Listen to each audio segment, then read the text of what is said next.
We have mass hysteria, we have a totalitarian overlord, and we have more horse graves than I'd expect in an episode of The Office. Hey everybody, I'm Chris, and I'm reviewing every episode of The Office on my channel, and today we're looking at Doomsday. 5 strikes in a day equals a home run. 1 home run, and you're out. Which is an episode that I actually forgot existed. Lots to talk about, including a bug in the timeline, the story of the episode, and its deeper meanings. So, let's go. I understand nothing. We open at the end of a workday and we see a new ritual that Andy's started. Closing time. And while most of the staff is rightfully annoyed by the new 5 p.m. tradition, one of them loves it very much. Which is kind of on brand for the character, so far at least. You walk out that door, so help me, I will... The clock is slow. It is 5 o'clock. I will see you all tomorrow. So long, Stanley. Night, everybody. I have some good news. We get to go home! Pam says this, though. Andy has been manager for 105 days, which means I've heard closing time 105 times. Which got me thinking, that's not true. We know this because we've seen the end of one of those days already. Which, while I was looking into this episode, led me to notice that once again, the production codes for the first 6 episodes of Season 8 are somewhat jumbled up. What we got was The List, The Incentive, Lotto, Garden Party, Spooked, and Doomsday. But if we were to arrange these episodes in line with their production codes, we would see the story play out a bit differently. Starting with The Incentive first, then The List, then Doomsday surprisingly, then Garden Party, Lotto, and lastly Spooked. And the ordering of that might actually tell a little bit of a different story for this season, or at least maybe make it a little more streamlined. Like starting with Andy killing it in the motivating incentive episode, explaining why Andy was chosen, and then we get the heart-to-heart with Robert California. There's something about an underdog that really inspires the unexceptional. Then moving into The List, having Andy stand up to Robert California for his people, further cementing their respect for him. Doomsday a little earlier would make more sense with Dwight's storyline, as it feels a little jarring because we haven't seen Dwight deal with his career status in several episodes. And after the failure of this one, it kind of would make sense that he takes a back seat for a little bit. Now I know that production codes are not always a good way of determining the originally intended order of episodes in a season. There could be a lot of reasons why production codes are out of order. For example, like when producers are planning out special guest appearances or working around actor availability, it's possible that an episode gets bumped up in the production line so that everything can be shot and filmed.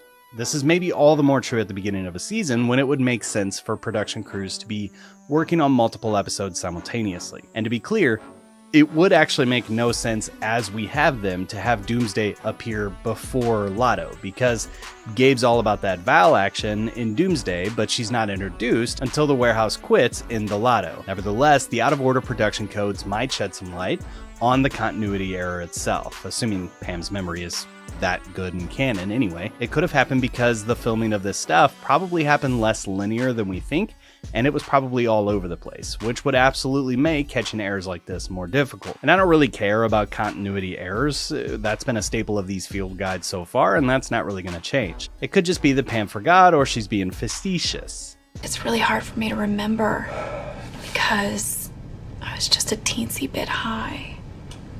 But the production codes might actually shed some light on why many of the episodes so far in Season 8 are high quality, but lack an overall arc.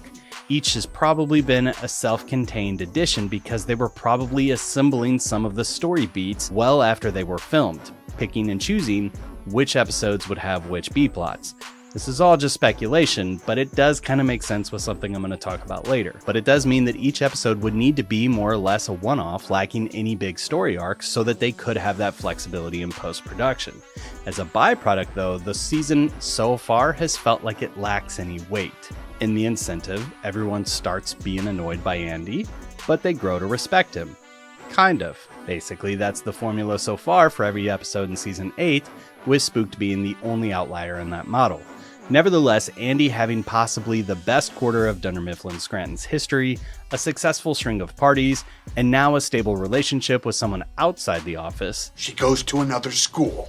he has a new problem to deal with. The ticketing software paints a picture of a sloppy, careless, error-prone office. Mistakes in any business can cause all sorts of issues, ranging from financial losses to public relation issues, something that Scranton has had its fair share of in the past. I'm calling the Better Business Bureau. Yeah, well, I'm calling the ungrateful biatch hotline. Did you get all that? Everything. A quick thought exercise as to why the staff was so error-prone would lead me to conclude one single reason. Just don't want my employees thinking that their jobs depend on performance. But Robert California is different. It's not who you are or what you've done that matters, just what you've done lately. And he wants the mistakes to stop. And Dwight pounces on this opportunity to usurp the power from Andy's similar coup that he attempted years ago. Crentist. But this time it's successful. And the shrewd accountability booster premise is a little silly if you live in the IT world, as I do. Weird IT nerd. I'll help Elven Dragonslayer, 10-point power sword. That's him. And that's because Dwight, a beet farmer / paper salesman, has figured out a digital mechanism to determine all of the mistakes that a branch could possibly make. And it should be obvious that this thing doesn't really exist, and it couldn't really exist because nothing like that actually exists. And if it did, we kind of have the Thanos problem on our hand. If you have the power to do something like this, why choose to do something evil, and why not do something good with it? Or in other words, if Schrute Tech can detect all of this stuff, why can't it just create an alert system and or fix the problem before it creates a problem for the company? None of that matters. The one thing we do know about Dwight is that he's pretty resolute and doesn't really change his mind just because people disagree with the morality of his actions. And we're looking at you, Prinkles. Prinkles? But this new accountability software provides the branch 5 mistakes before a damning email containing a report from this guy is sent automatically to the CEO. Remember the one that recommended the branch be shut down? Really, this episode is just the bizarro incentive, and watching them back to back, you would see the similarities in the commentary. In the incentive, the prize motivates everyone to perform their best. In Doomsday, the fear of failure possibly causes the staff to perform below their norm. The B-plot in Doomsday really doesn't have much to do with the episode as a whole, and kind of lends a little credence to what I was saying before about how things might have been filmed and edited quite out of order. But while the staff are trying to attain perfection, Gabe and Daryl are vying for Val's affection. I would throw any brother under the bus for any whore. Woman. And while Gabe strikes out with Val, the final strike hits Dwight's machine, and all hope is lost. Ugh, that's 5 strikes. Well, I was saving this for my retirement, which I guess is today. At 5 p.m., the email will be sent, and Dwight is resolute that if the branch sucks this hard, it probably shouldn't even exist in the first place. And so he departs for the evening to leave the staff to their fate. I'll note here that the tension is a little undercut for me, considering that everything is hinging on Robert's acting on this information from the email. I mean, it's been proven that this branch is successful, has potential for higher earnings, and is experiencing an all-time low in HR-related complaints about their manager. But regardless, the Scooby Squad and Kevin head to Schrute Farms to convince Dwight to change his mind, and Jim heads off to intercept the message from Robert's phone in case they fail. While Jim is at the gym, proving that he's no Jim at squash, Classic, right? Andy and the crew work several different methods out to try to convince Dwight to kill the machine. Pam's sixth sense says, though, that if they're kind and calm, as well as dropping a Pobody's Nerfict into the mix, that Dwight will kill the machine himself, which he does. And we get another post-drama monologue about the episode. Come over here, eat my pie, dig the crappiest horse grave you've ever seen. God, I'm gonna have to work with them forever, aren't I? It all feels so... We're gonna get there in the ratings, but for now, let's dive into the deeper meaning. If you hit another horse, you've dug too far.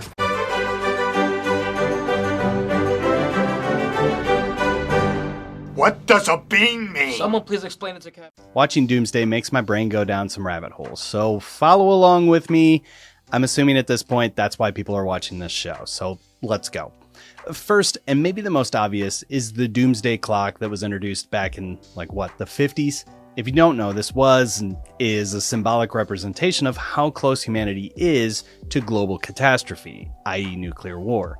It's depicted as a metaphorical clock face where the position of the clock hand represents how close we are to a game over, commonly referred to as midnight.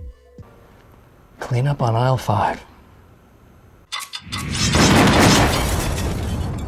Throughout its time, we've crept closer and closer to midnight, and a not-so-fun fact is that we're currently sitting closer to midnight than we've ever been before in the history of the Doomsday Clock. And while we've certainly been closer to all-out nuclear war, see the story of Vasily Arkhipov, who may have single-handedly saved the world, we didn't quite know about some of those things at the time, so knowing what we know at this very moment in public, we're about 90 seconds away from desolation. What a time to be alive. While I don't think that this episode necessarily has any commentary on the Doomsday Clock or global nuclear politics in general, I do think that the doom and gloom is very much intended. The X's denoting a countdown to everyone losing their livelihood due to the actions that are being taken outside their control definitely gives me some of those vibes. On the other hand, Doomsday also reminds me of the oppressive surveillance and control depicted in Orwell's 1984, the ubiquitous presence of Dwight's machine, and its ability to sniff out any and all imperfections are all intended to create a climate of obedience, but obedience born out of fear. When people hear the term Big Brother, they immediately think it's scary or bad, but I don't. I think, wow, I love my big brother. This accountability is touted as a freedom giver, but it has detrimental impacts on how freedom is experienced by the humans. The idea that the smallest infraction can create excessive consequences isn't really a liberating experience. All of this takes me back to high school. My freshman year, the school implemented a new point-based disciplinary system. Do something bad and you get a point. One home run and you're out. Points accrued will earn you punishments like detention and in or out of school suspensions or even expulsion. Full desagulation. What's that? Oh, you don't want to know. While the proponents of this system praised it for a clear and consistent set of rules and judgments across the student body, regardless of demographics, the reality was it created a really cold and contaminating environment of despair. This probably won't surprise anybody, but I wasn't a bad kid in school. I was really, and still am, a rule follower, especially things that seem morally right. Sometimes I'd end up talking with someone in the hallway a little too long, and I'd earn myself a tardy. No harm, no foul, didn't really care because, you know, what's the problem? But under this system, there really wasn't really any room for grace, and I got myself the first detention of my life. Pretty bogus, I know. Since these points would stack throughout the year, if I kept getting tardies, I would earn myself at some point an out-of-school suspension somewhere down the line, which would be an example of disproportionate punishment for the crime committed. Thankfully, I was able to navigate all that by just budgeting my points out throughout the year, but some kids weren't so good at that. Like my junior year, when a couple of kids convinced the horticulture teacher that the plants that they brought into the school's greenhouse were tomato plants and not marijuana. That is Northern Lights Cannabis Indica. No, it's marijuana. And he had no idea that the school's resources were being used to grow what was then, and somehow still now, a Schedule I drug, which is a real thing that happened when I was in high school. Thing is, if you did something really bad like that, and you didn't find yourself expelled, you were kind of on that threshold of expulsion. Their one more chance was, in other words, you had to be perfect, or you're out. And I mean perfect. If you were a minute late to class for the rest of the school year, and it could be months, you could find yourself expelled because of a tardy. And anytime systems are built upon demanding the perfection of humans, it's gonna fail, because nobody's perfect, right? And at its core, that's the commentary the Office is giving us with Doomsday. Mainly that oppressive oversight, be it from government, school, religious institutions, or even the workplace, won't tend to yield the positive things like creativity, innovation, and growth that they may desire. And what's weird about us is that with no oversight and no accountability, that comes with its own set of problems. Really, the goal is to find the right amount of accountability to make sure that people feel safe to explore and innovate and fail, while also keeping a lookout for bad actors. So unearned as it is, Dwight's closing monologue hits the nail on the head. They're not my favorite people in the world. I wouldn't even call them friends. I'm gonna have to work with them forever, aren't I? But that gets us directly to the ratings. This is the worst. Right, so share, subscribe, like this video, all that stuff. The cold opening. Kind of love it. I love the song as much as it pains me to admit. I think this is kind of how you are supposed to use Ed Helms portraying the character of Andy as an annoying boss. Closing time. It's clear why he's supposed to be annoying, but he's not annoying, to me at least. I enjoy listening to Ed Helms sing, and I enjoy the song, and I enjoy watching him annoy people in a way that doesn't annoy me. I hope that makes sense.